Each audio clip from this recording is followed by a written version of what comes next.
Davidson? Aurora. Oh, I love that. I love that. How's her big brother doing? Big, right, 2 girls. We are live streaming.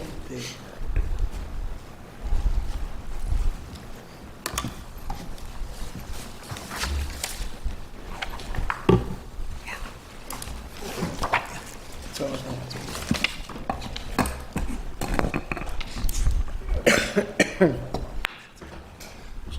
you have a good reason to skip it.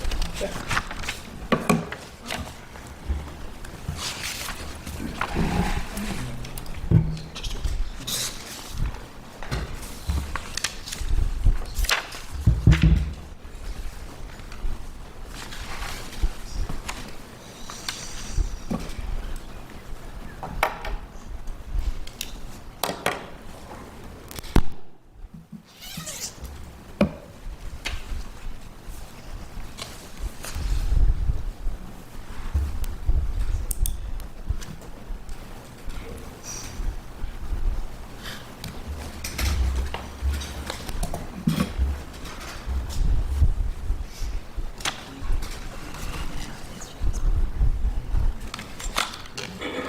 Hey, I thought so. Thank you.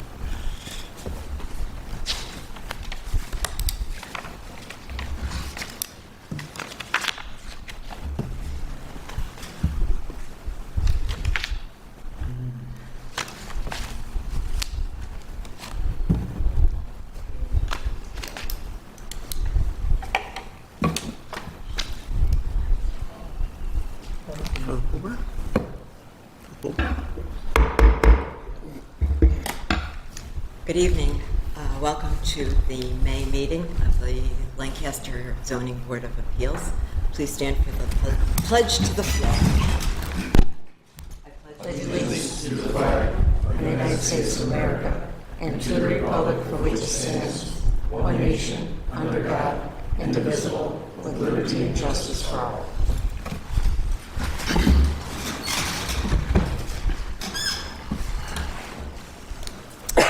Okay, I would like to ask our town clerk, Diane Terranova, to do the roll, please. Mr. Hain. Here. Mr. Michaeli. Here. Mr. Storr. Here. Mr. Tillmans. Mr. Robluski. Here. Mr. Zilek. Here. Chairman Monticelli. Here, thank you. And Diane, will you read the first case for us? First case considered by the Zoning Board of Appeals is that of the petition of James Paparaki, 731 Ransom Road, Lancaster, New York, for 2 variances for the purpose of constructing a pole barn on premises owned by the petitioner at 731 Ransom Road, Lancaster, New York, to wit: A variance from the requirements of Chapter 400 Zoning Section 13, subsection C, Schedule B of the Code of the Town of Lancaster. The request calls for constructing a 7,775 square foot pole barn. Chapter 400 Zoning Section 13, subsection C, Schedule B of the Code of the Town of Lancaster requires a maximum accessory structure size of 1,250 square feet. The petitioner therefore requests a 6,520 square foot variance. B, a variance from the requirement of Chapter 400 Zoning Section 13, subsection C, Schedule B of the Code of the Town of Lancaster. The request calls for constructing a 30-foot, 2-inch high pole barn. Chapter 400 Zoning Section 13, subsection C, Schedule B of the Code of the Town of Lancaster requires a maximum building height of 16 feet.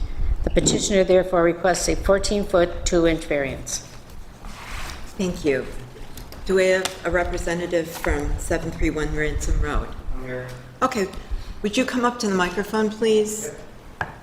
And give us your name and your address for the record. James Paparaki, 731 Ransom Road. Thank you. Tell us about your project, Mr. Proper. The reason why I'm trying to put this up, you're saying, or I just have a lot of assets that I like to keep inside, nothing against my neighbors, but you know, I have stuff that I'm storing all over different places. I'm spending like $7,000 a year in storage, just putting all my stuff in other places, and I'm just trying to keep it all under my residence. And can you give us an example of what you'll be storing there? So I have my camper. I just sold my 35-foot Baja boat because I had nowhere to keep it. I got a snowmobile trailer, snowmobile, a tractor.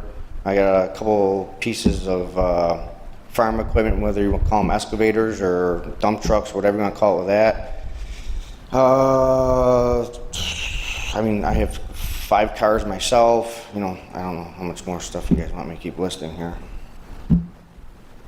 But, The camper I have now is 12 foot 9 inches. I'm trying to buy a different one, it's like 13.2. That's the reason why I need the height requirement, so this way I can work on it if I want to do something in the wintertime on it. okay, it's 13.2 feet. So the door's got to be a 14-foot door, and that's the reason for the height requirement. Your height request is 30 feet? Right, because the 14-foot door with the peaks that Mr. Fiscione and I went over, it's with the peak and the truss, it's going to be 30 feet because of the span of the structure of 60 feet. All right, I'm going to open up questioning to the board. Mr. Hang? I have no questions. Thank you. Mr. Michaeli? I do have some questions. For 2 reasons, mainly the size of it. Okay? This is 7,700 square feet. Yep. It's 10 times, I believe the code calls for 750 square feet. Right. And we give variances, 1250. 1250? Yeah, Okay, it's- so it's about 6 times. We've been known to give variances for pole barns. Okay. But I've been on this board, I think maybe 6 years, and I've never seen one that's more than, never seen one even half this size. Okay. I don't think as close, I am sure never as much as 4,000 square feet. In addition, it's a warehouse, basically. In addition to that, we had a letter from the County Division of Planning and Community Development. And you have a creek back there, there's a stream. Well, I don't know if it's a stream or a runoff from the farmer's field, because it depends on like what you look it up as, but, okay. Okay. So, Matt, let me ask you a question. If this was on a commercial property, if this was a 7,700 square foot warehouse, it would have to go through the planning department, We'll go over site plan review, right? town board approvals. So, why is it that on a residential property, there's less? Because this is an accessory structure to residential use, and in the AR district, where these accessory structures are permitted, primarily for storing incidental items that you would have in a normal residential occupancy, Right. these structures are permitted. They are limited in size. So there, but I mean, just for argument's sake, this structure, if this was on a commercial corridor, and if there was a warehouse building existing, and they wanted to build an additional warehouse building, that would be a permitted use, but it would still have to go through site plan review. That's correct. And again, because of our site plan review requirements, these commercial occupancies, there's a little bit more involved with the design and the development of the land Okay. as opposed to a residential occupancy. What would trigger, if it went before site plan review, they would then look at floodplains, wetlands, right? We, in this case, we're not. Well, and administratively, we do, But you did. absolutely. So is this within a floodplain? I don't identify a floodplain on that property. None of the firm panels identify that. There is a stream that passes through the property, Okay. but there's no identification of a floodplain. Okay. But that's all I have for now. The extent of the floodplain along this property, because every stream bed does have it, is going to be to the south and to the east of the streamway that's identified. If we look at the map, it's clearly to the south side of the Plum Bottom Creek. I looked at it on the GIS, it looks like there's floodplain on the property. Well, all of Plum Bottom Creek has a stretch of floodplain that rolls through it, but the area of development is outside of that. It is outside, so it Oh, is yeah. outside of the floodplain. Okay, okay. Then I have no more questions. Thank you. Thank you, Mr. Michaeli. Mr. Storr? Thank you, Madam Chair. Mr. Paparaki? Yeah. Can I ask what you do for a living? I own a couple automobile repair facilities. I own a towing company, and I do also used cars as well. Okay, the reason I'm asking this is you talked about storing tractors, other types of materials. Would any of these be considered commercial use or things that you use for your business for No, your day? I do not. I use them for like my personal properties that I have to maintain them. Okay. Just to make sure I'm looking at the right Google Maps, this is your house? That is correct. Yep. Okay. I see you already have 2 accessory structures on your property. a Just- shed, and a 3-car garage. Yeah. Yeah. In a shed.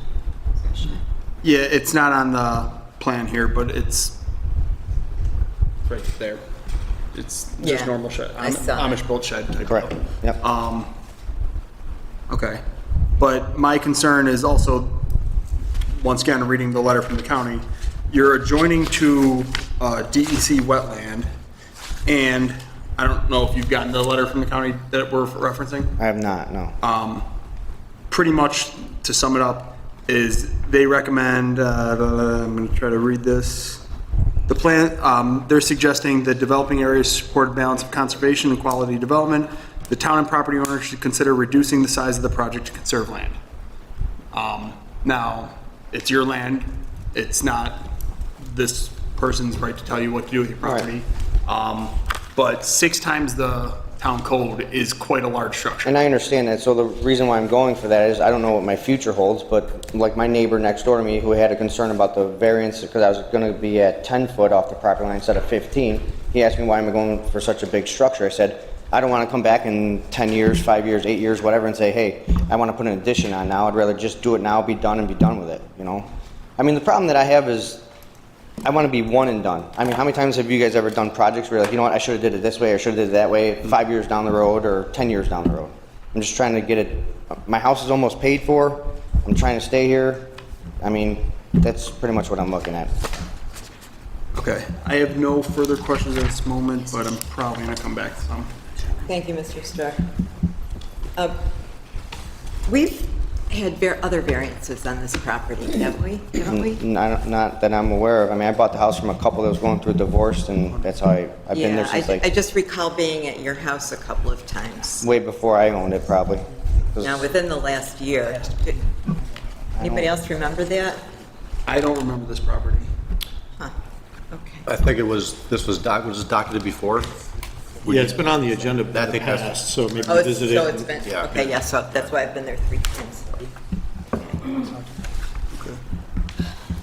Okay.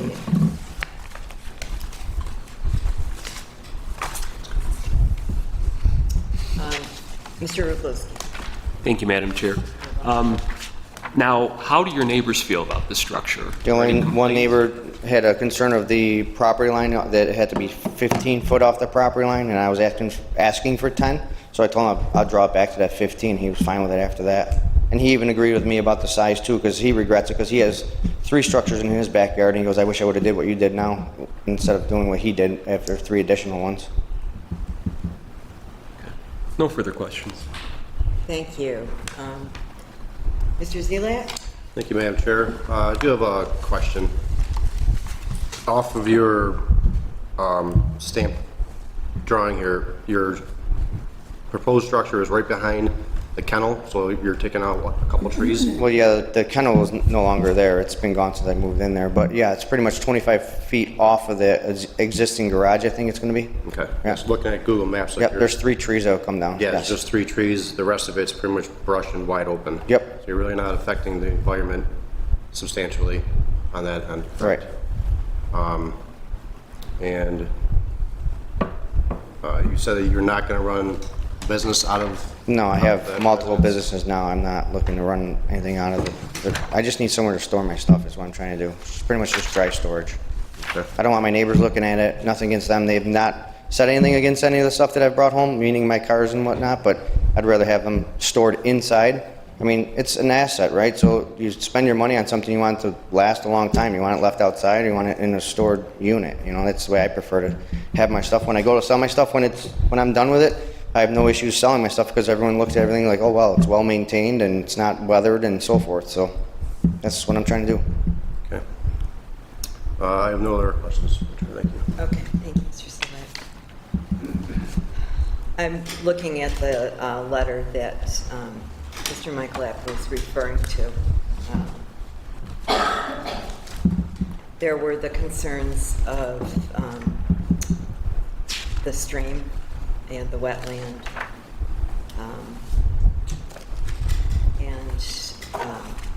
She writes, the town and property owner should closely analyze the impacts of this project on these resources, referring to the stream and the wetland, and consider alternatives to minimize them. Development within these features may reduce water quality and cause flooding on site, especially in light of the additional impervious surfaces. Riparian buffer should be used in between the project and the wetland. Removal of existing vegetation on site should be limited. Best management practices and proper sediment and erosion control measures should be used during construction to reduce impact to wetland. Are those all issues that you've considered? Meaning like water runoff, you're saying? Or like what vegetation? I mean, I have 3 trees I'm gonna be cutting down and ripping up taking out some lawn, gonna be down to the clay, and then, you know, the water runoff, I mean, it's just gonna be whatever comes off the roof. That's the only thing that, whether it comes off the roof or it's going on the lawn, I don't know what's the difference there. I guess that's the question you're asking? Well, she's concerned about the wetland. But I don't know of any wetland on my property. I mean, the only thing that runs through the back, is there is a stream or a creek, we would call it, but most of the time in the summertime, it's dry. The only time you get some kind of stream through there is in the fall or winter. Or Chair Monticelli, the areas of wetlands are going to primarily be located around the area of the stream and the wooded brush. You know, the area of the lawn that has been maintained or mowed, it's not really identified as wetland. And with any other construction throughout the town, it is mandatory that we protect any streams, storm systems from silt runoff from the projects. So regardless of whether we're building a pool or installing a development or a subdivision, erosion and sediment controls are mandatory through our town code. And given the comments that were provided, you know, we can have the applicant provide us an erosion and sediment control plan just to protect that waterway from runoff. Okay, and we can do that without adding a condition? It's a requirement of any construction that happens in town. I mean, I could cite you chapter and verse out of the code that requires that in our stormwater management portion of the code. And also as it pertains to floodplain administration, you know, even if we were to encroach into the floodplain area, floodplain construction practices are administered through a floodplain development permit. Okay, excellent. Thanks, ma'am. Okay. I can empathize with your need to store so many large items, but this is excessive. I understand it's a large building that I'm looking to put up, but I'm, like I said, once and done, right? Because how many times, I can't tell you the amount of projects that I bought over the years, and I'm like, you know what, I wish I would have bought, part of the reason why I moved out here, first house I bought, it was big enough when I was 20 years old, right? Now, I moved out here in 2013, I was like, well, you know, whatever, now the house is what I need, you know? So it's one of those things. I'm trying to retire by the time I'm 45. I'm 41. This is why I want to build this. I don't want to do it in 2 stages where I do it now and do, say, a 60 by 40 or 60 by 60 and say, well, you know what? Now it's full of my stuff and I have more stuff I want to put, and now I have to come here again and ask for another variance, you know? Okay. That's what I'm looking for. So I get it. I understand. I do. I understand that everyone's concerned with that, but I mean, ball's in your court, I guess, right? It is. Is there anyone in the audience who has any comments or questions? There being none, the board, we're all done? All set. Okay. Do we have a motion? I'll make a motion. Thank you. Whereas the Zoning Board of Appeals of the Town of Lancaster has made the following findings, that this area variance for a single-family residence according to Part 617.5 of the New York State Codes, Rules, and Regulations is a Type 2 action and has been determined not to have significant impact on the environment.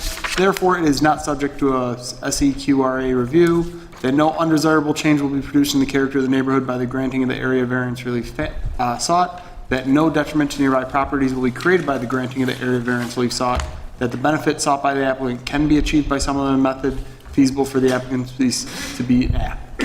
cannot be achieved by some other method feasible for the applicant to pursue other than the area variance relief sought, that the requested area variance relief is not substantial, that the proposed area variance relief will not have an adverse effect on the impact or physical environment and the conditions of the neighborhood or district, that the alleged difficulty is self-created, but not to the extent necessary to preclude granting the area variance relief sought. This board is taking into consideration the benefit to the applicant if the variance relief sought is granted, as weighted against the detriment to the health, safety, and welfare of the neighborhood or community by such grant.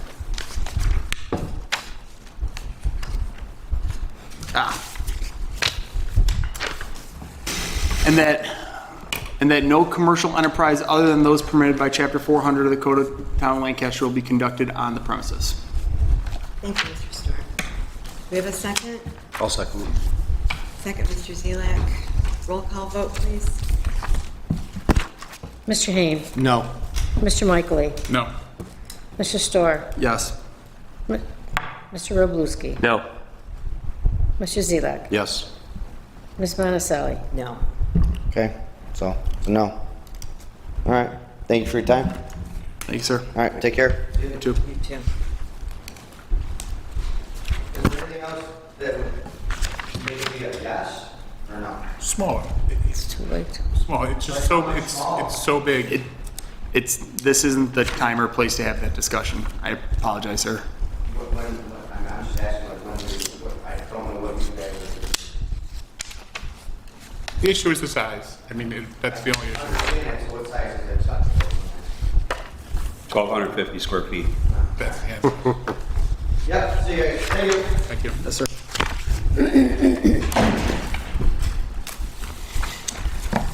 Okay. Ms. Terranova, would you read the next case for us, please? Second case considered by the Zoning Board of Appeals is that of the petition of Mark Fuller, 21 Kepwood Drive, Lancaster, New York, for one variance for the purpose of installing an ornamental fence and a required front yard setback on premises owned by the petitioner at 21 Kepwood Drive, Lancaster, New York, to wit, a variance for the requirements of Chapter 400, Zoning Section 34, subsection C of the Code of the Town of Lancaster. The request calls for installing a 4-foot-tall ornamental fence and a required front yard setback.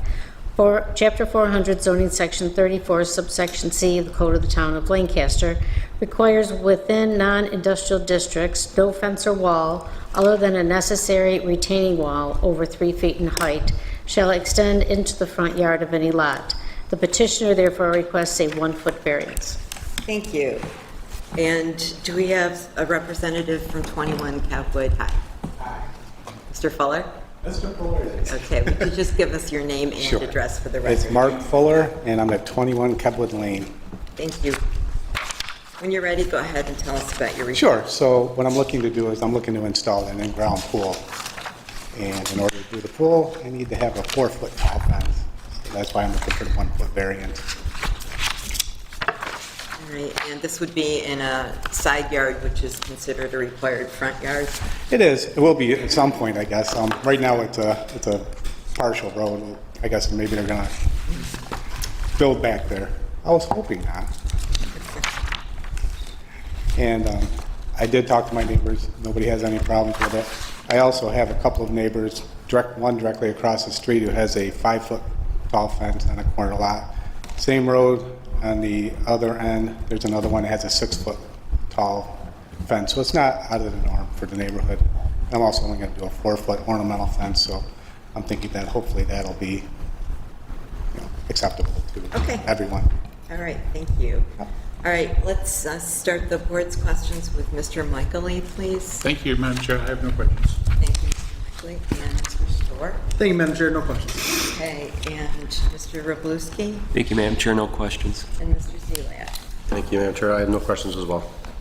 Okay, and Mr. Hain? I have no questions. Nor do I.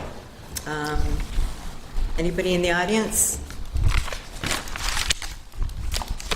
Okay, do we have a motion? I'll make a motion. Okay. Whereas the zoning board of appeals of the town of Lancaster has made the following findings, that this area variance for a single-family residence according to part 617.5 of the New York State Codes, Rules, and Regulations is a type 2 action and has been determined to not have significant impact on the environment. Therefore, it is not subject to a CQRA review. That no undesirable change will be produced in the character of the neighborhood by the granting of the area variance relief sought. That no detriment to nearby properties will be created by the granting of the area variance relief sought. That the benefits sought by the applicant cannot be achieved by some other method feasible for the applicant to pursue other than the area variance relief sought. that the requested area variance relief sought is not substantial, that the proposed area variance will not have an adverse effect or impact on the physical and environmental conditions in the neighborhood or district, that the alleged difficulty is self-created but not to the extent necessary to preclude granting of the area variance relief sought, that this board is taking into consideration the benefit of the applicant if the variance relief sought is granted as weighted against the detriment to the health, safety, and welfare of the neighborhood or community by such grant, that such fence will not unduly shut out light or air to adjoining properties, and that such fence will not create a fire hazard by reason of its construction or location. Second. Okay, motion by Mr. Storr, second by Mr. Michael Lee. May we have a roll call vote, please? Mr. Hain. Yes. Mr. Michael Lee. Yes. Mr. Storr. Yes. Mr. Robluski. Yes. Mr. Zelak. Yes. Chairman Monticelli. Yes. Congratulations, Great. Mr. Foley. Thank you. Appreciate it. I had to sweat earlier. Is approved.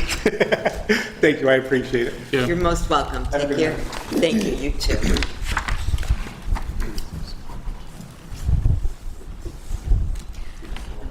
Okay. Ms. Terranova, will you read us the third and last case, please? Third case considered by the Zoning Board of Appeals is that of the petition of William Heineman, 107 Stony Road, Lancaster, New York, for one variance for the purpose of constructing an attached patio cover structure on premises owned by the petitioner at 107 Stony Road, Lancaster, New York, to wit, a variance from the requirements of Chapter 400 zoning section 14 subsection D, Schedule B of the Code of the Town of Lancaster. Excuse me. The request calls for constructing an attached patio cover structure to a house 6 feet 4 inches from an existing garage. Chapter 400 zoning section 14 subsection D, Schedule B of the Code of the Town of Lancaster requires the minimum of 10 feet distance between buildings. The petitioner therefore requests a 3-foot 8-inch variance. Thank you. And 107 Stony? Good evening. I'm Bill Heineman from 107 Stony Road. Okay. Go ahead and tell us what your project would entail. Okay, we're replacing an awning that's been there for 15 years. We've chosen to put a hard cover on top of the patio instead of having an awning taken down, put up year in, year out, and just eventually wearing out. We're just asking for that variance because of the 10-foot distance. The building in question is our back garage, we call it. It's a cement block building.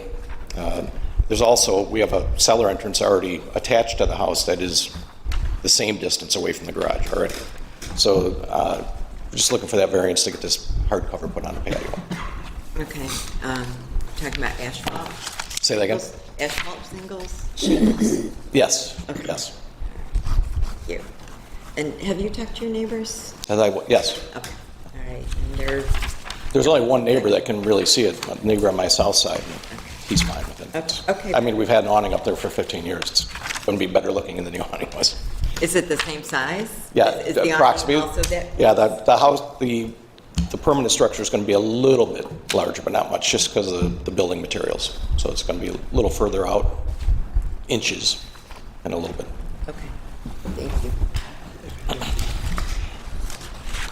Thank you. Okay. I have some pictures of where it goes if you want to see those too. I mean, it's just to give you an idea. I know you can see it on there too. Looks like we got, yeah, we're all set, but thank Okay. you. Okay, Mr. Storr, you want to start us off? Sure, thank you, Madam Chair, no questions. Okay, thank you, Mr. Storr. And Mr. Rapinski? No questions, Madam Chair. Thank you. Mr. Zelak? Thank you, Madam Chair. I have no questions either. Thank you. And Mr. Hain? Thank you, I have no questions. Mr. Michael Lee? No questions, thank you. Thank you. And you've answered my questions, so I have none further. There's no one in the audience except Mr. Leary. Do you have any questions? No. Okay, all right. I guess we're ready for a motion then. I'll save Keith. Do you want me to run it? I'll do it again. Thanks. You better do it. I've lost my name.